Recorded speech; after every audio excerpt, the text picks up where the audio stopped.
January has ended. What books did I read in January and how were they? Hi, my name is Jeanette and I want to thank you for joining me on the channel Jane Reads. So let me preface this video by saying I am fighting another cold. I finally got rid of one and it came right back. I think I had a week in between where my voice was fine. So, and this is like the good side of my voice now. So I'm sorry that 2 wrap-ups in a row are going to be like this. This sucks.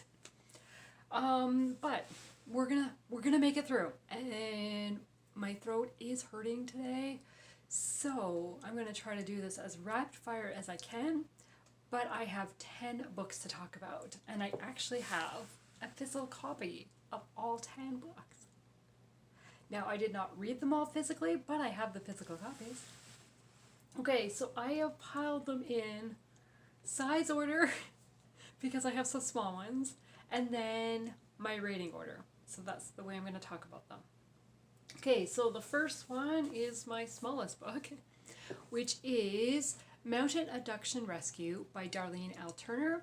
I borrowed this from a friend, and Darlene is a Canadian author from Ontario, but this book is set in Alberta, in the Rocky Mountains. And we are following Hazel, who is a park ranger, or park warden, and she discovers that a scout troop has gone missing, and that scout troop that has gone missing includes her son. Then, meanwhile, there are wildfires happening that appear to be arson started, and so they're trying to track down that person that's starting the fires and get the fires under control. She meets Mitchell, who is her best friend's brother. And so they know each other, but haven't spoken quite a few years. So it's kind of like a reconnection story of them, but other than like kind of knowing each other, there was no relationship prior.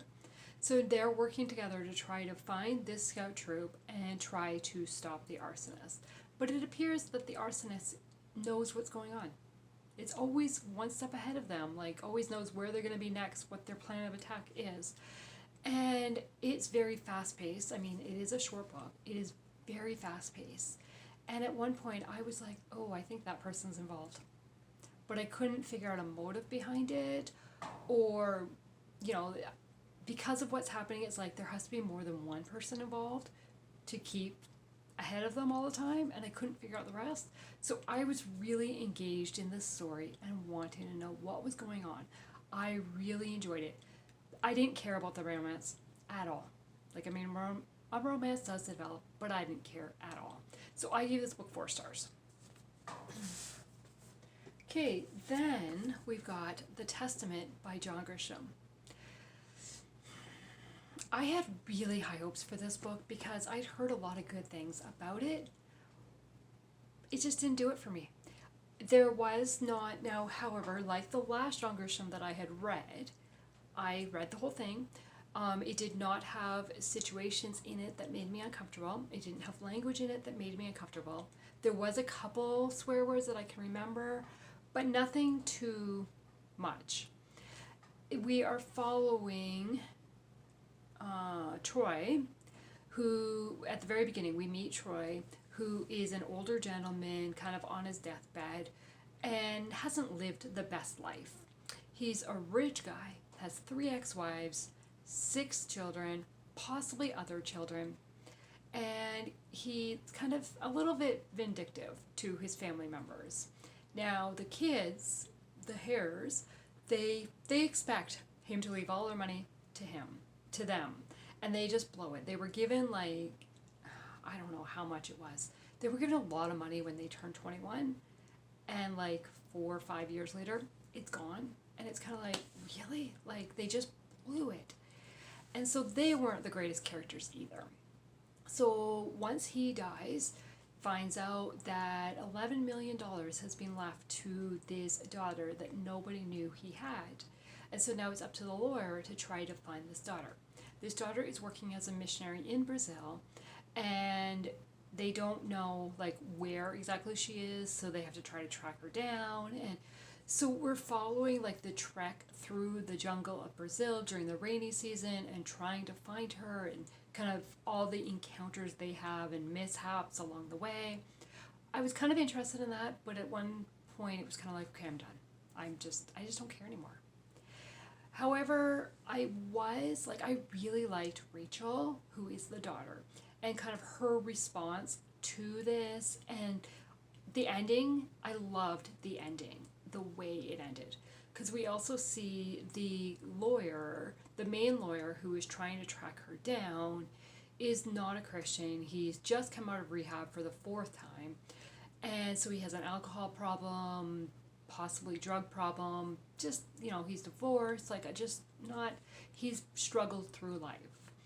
And so when he meets Rachel, they start talking, and you kind of see his life kind of turn around, and he's trying to improve. Now, Rachel is very little in this book. Like, I really expected her to be more present in the book, but her active role in the book is fairly small considering the length of the book. But the 6 hairs, it was just like, And so you're following, they all have different lawyers, and they're trying to get the, kind of debate the will and fight it and stuff. And so it was kind of interesting, but they were also all really annoying. Like, you don't want to care for any of them. So for me, I gave this book 3 stars. It just didn't do it for me. I just didn't care about most of the people.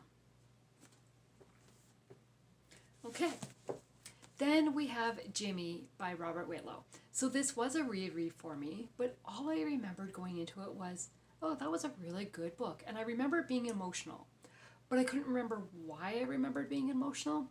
So Jimmy is a special needs child. They kind of refer to him as slow to understand. There is no terminology given. He's in the special class at school, has a special ed worker with him. It is an older book, so it's probably why there's no official terminology and stuff for that. So we are following him and his family, and so Jimmy is 13 when the book opens, and then it's 15 when the book finishes. So we're following a 2-year gap, 2-year time period. And Jimmy's father is a lawyer, and then we've got his mom, who's actually his stepmom, we discover, but she's known him since he was 5 years old. She is his mom, according to him. And then we have his grandparents involved. He has a very close relationship with his grandfather. And we're going through everyday life and kind of a little bit of trials that come up through everyday life. And it was really interesting, and kind of to see the innocence of Jimmy and the way he took things literally, or the things that he didn't let his disabilities stop him from tackling things. But there are a couple scenes in this where I bawled, especially at the end. I can't believe it ended the way it did. And then I'd read afterwards that there was an alternate ending on Robert Whitlow's website.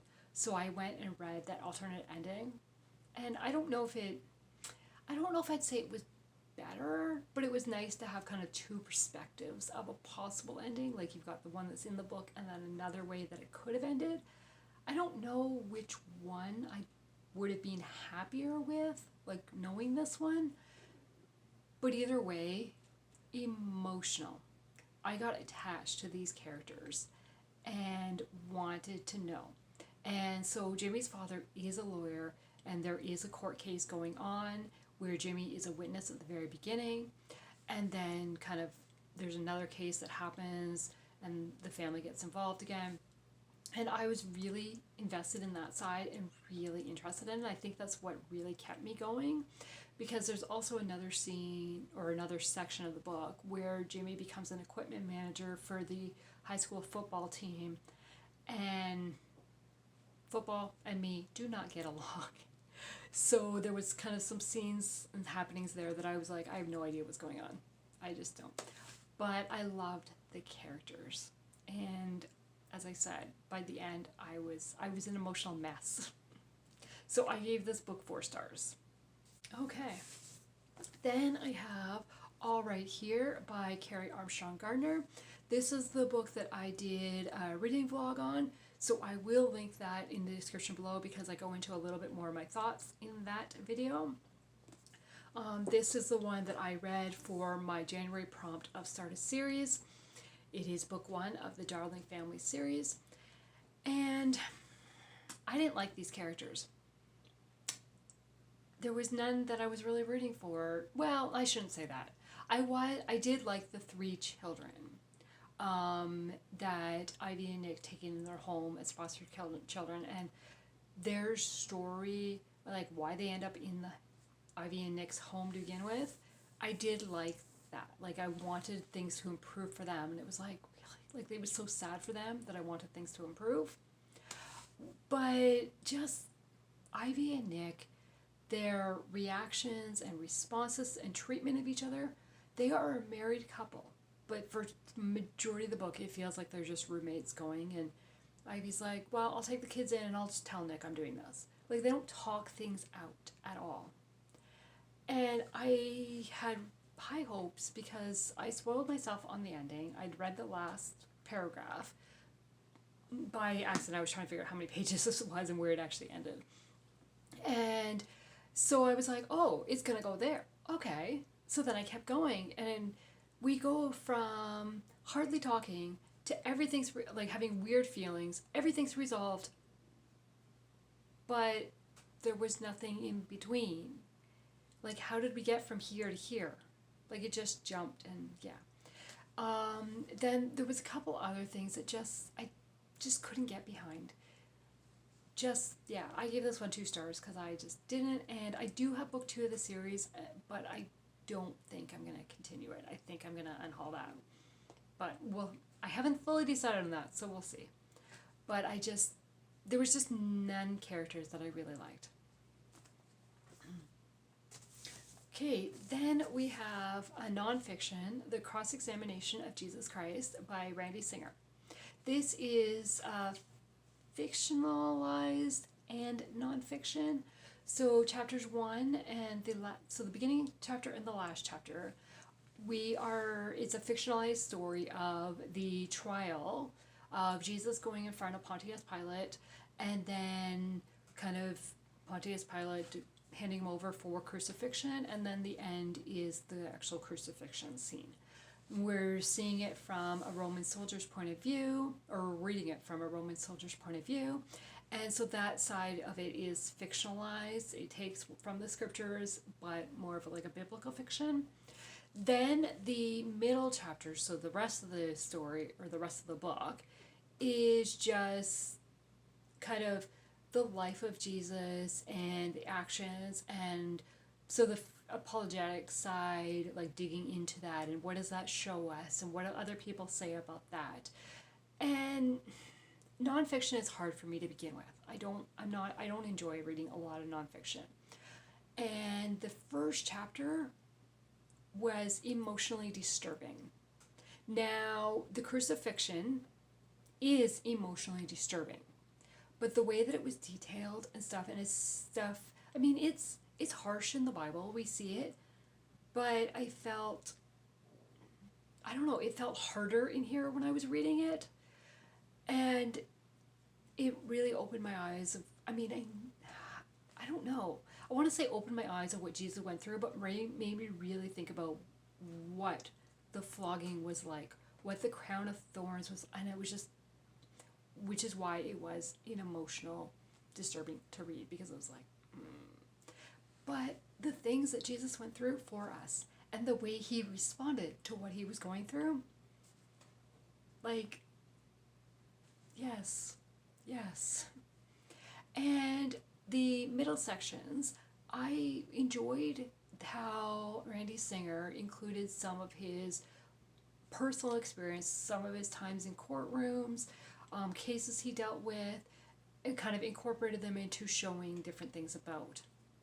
However, it also felt like he used a lot of other people's research or a lot of other people's teaching, and like he refers to like The Case for Christ by Lee Strobel, for example, and uses a big section from that book. Now, every time he like refers to a source, that source is referenced. There are footnotes in it. There's a reference page at the back of the book. So he's not taking credit for any of the stuff, but it felt kind of dry to read.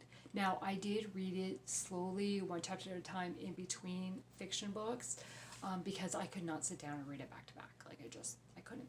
So I gave this 3 stars because it did make me think about things, but other things was like, whatever. Okay, then I've listened to 2 audiobooks, Private Justice by Terri Blackstock and Shadow of Doubt by Terri Blackstock. This is book 1 and book 2 of the Newport 9/11 series. It is an older series, as you probably can tell from the covers, especially this one. So in book 1, we meet Mark and Allie Branning, who are a married couple currently separated. Mark is a firefighter in the town of Newport, and firefighter wives seem to be targeted. 2 are being killed, and then other ones are getting targeted. And so the police and the fire department are trying to figure out what's going on and who's doing this. And I was really invested in trying to figure this all out, but I was also really invested in Mark and Allie's relationship. Can they fix what went wrong and talk and kind of restore a relationship? I really loved that side of the story. But I also was really invested in the case and the mystery of, can the wives that are being targeted and being injured, and the suspect, there is somebody out there trying to get them, can the police stop them before they like succeed on the next attempt? And can the police catch this person before somebody else seriously gets hurt? I had suspicions of who the suspect was, but I couldn't figure out why they were doing it. So I was on the edge of my seat. I really, really enjoyed this one and did not want to stop listening to it because I was really invested. And I loved following the community members because we were following not only Mark and Allie, but Stan and Celia. Stan is the police detective who is heading up the investigation. But then we're also following a bunch of other firefighters and other policemen. Okay, then in book 2, this is featuring Stan and Celia. And Stan has been poisoned and Celia gets accused for that poisoning. And so then we're trying to figure out who's setting her up, because we know she's being set up. Very early on, we know that. And the town kind of tries to figure it out. The police are pretty sure she's guilty. But when Stan kind of is able to, comes out of a coma and stuff and is able to talk again, yes, he has a few doubts of what might have happened based on some evidence in front of him. But then he's like, no, I know my wife. I believe in her. She wouldn't do this. And starts fighting for that and kind of starts talking back to his fellow officers and be like, doesn't that evidence seem a little too obvious? Isn't that like... And so I really enjoyed that side of it. Again, I had suspicions of who was behind it all, but I couldn't figure out why. So I like that. Okay. I like being able to like pick the right suspect and not being able to figure out why. Because once it's kind of resolved, I'm like, oh, okay, why didn't I? But I'm like, well, at least I had the right person, right? So I really enjoyed that. And again, it's got all the community members involved, and we see Mark and Allie again. So I really enjoyed this one as well. So I gave this one 5 stars. I gave this one 4 stars. But I definitely am going to continue the series. I still have 3 more books. Okay, then Blackberry Beach by Irene Hannon. This is book number 7 of the Hope Harbor series. I am working my way through. Eventually I will be caught up. It is a contemporary romance set in the fictional town of Hope Harbor, Oregon. And so we meet Zach Garrett, who is the owner of the Perfect Blend coffee shop, and Kat, who has arrived in town kind of incognito, trying to kind of just recuperate and kind of get her bearings, but doesn't want anybody to know that she's there. And Zach and Kate are neighbors in kind of off the coast, overlooking at Blackberry Beach, hence the name. And they get to know each other through kind of, Zach is persistent to get to know her and doesn't want her to be alone the whole time she's there.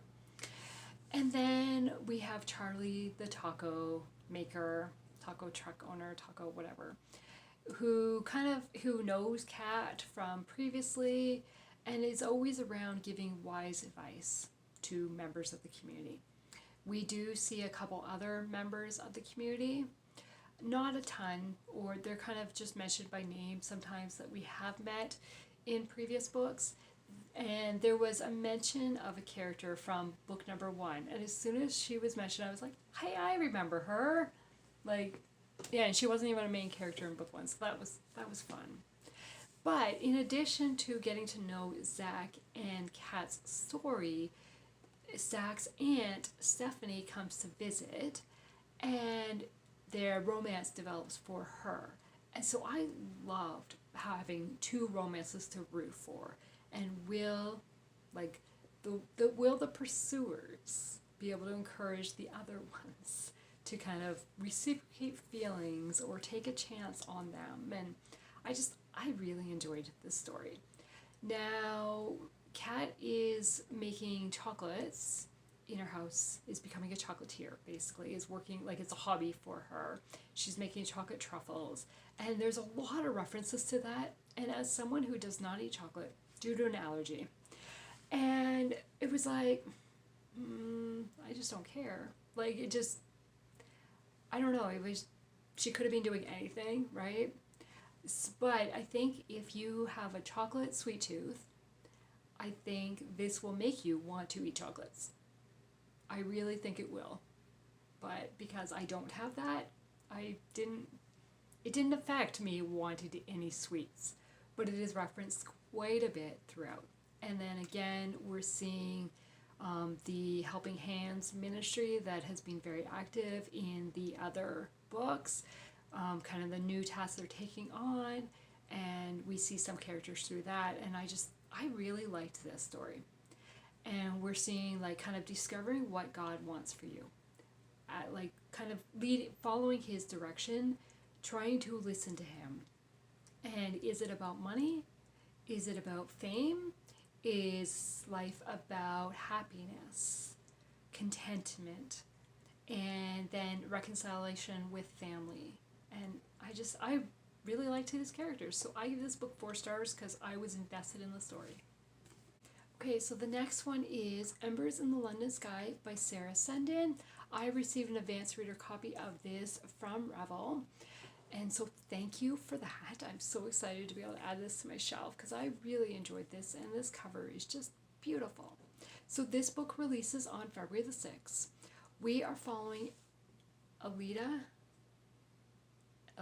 I don't know how to say her name. She is a Dutch national who has escaped to London at the very beginning of the war, but she has been separated from her son in the first chapter. And when we're following that event that happens, it was heartbreaking, because like, how could somebody be that mean to somebody else, as you're supposedly love? And that just, it broke me. I was like, and then we're following her trying to find her son, and each chapter is dated, or majority of the chapters are dated, so we know how long she has happened each time, right? Like, next kind of event that happens in the story. And so we know that, okay, now it's been 3 months, now it's been 6 months, now it's been, right? And it was like, to not see your son and have no idea where he is, if he's alive, right? Like, I mean, her son's only 4 years old. Like, that was heart-wrenching. Then we're following Hugh, who is a correspondent for the BBC. And in his first chapter, something happens to him that kind of really affects him. Like, a traumatic event happens. He is now back in London trying to deal with the trauma of that event and everything that it means for his family. And he's also trying to report on what's going on with the blitz that's happening in London and the air raids that are happening. And it just, wow, like these two, the strength of these two characters, even before they meet, I loved both characters. Then they meet because she is trying to get anybody to listen to her story, and then he wants to report on her story once he hears it, but due to restrictions from his editor, he cannot. So they try to work together to try to look for her son. And a friendship develops between him and her. And then there's also a group of friends that kind of, a friendship all develops between them. But then, in addition to them looking for the missing son, there's another mystery that happens, which I was not expecting at all to be such a mystery in this book. And so it's like, okay, that happens, and then who's responsible for that? But then this happens, who's like, I loved the suspense side of this book because I was really not expecting that at all. And there is times where there were things happening that I was like, I don't understand what just happened. Like, I wasn't following it completely. But I think that's the war, the air raid, and kind of time period jump a little bit sometimes. But I didn't care. I was so invested in the characters. And will Alita be able to find her son and reconnect with her son? Will Hugh and Alita form a relationship? I don't know. I was very invested in the story, but I did give it 4 stars because at times I did find it to drag a little bit. But I'm so happy to have a copy, and it's another Sarah Sundin book that I can add to my list. Okay, and then my favorite book of the month. Yours truly by Rachel Fordham. Penny works at the Dead Letter Office in Washington. She receives a letter, and it's a letter to a sweetheart, like from a guy to his sweetheart. And so she's trying to get this letter to the sweetheart. Can't find this girl. And then she receives another one. And she falls in love with the writing of this letter and the style. And so her heart breaks for this couple that's being separated, like, and she wants to know what's going on, like, why can I reconnect them, whatever. And so through that course of the story, she ends up meeting the writer of the letters, and she takes a journey that never really expected coming, and now she has to try to find her own. She grew up fairly wealthy, but then her father died and stuff happened, and so now her mom's been relying on her to kind of live and provide for them, and they are, paycheck to paycheck. But then her uncle comes and, I'll take you in and we'll match you with somebody, you won't have to worry. But she doesn't want to just be matched with anybody, right? She wants love in her life. And so she is trying to figure out what decision is going to make. Is she going to take the easy route and go with her uncle and let him find her a husband? Or is she going to continue working on her own and try to find her own happiness?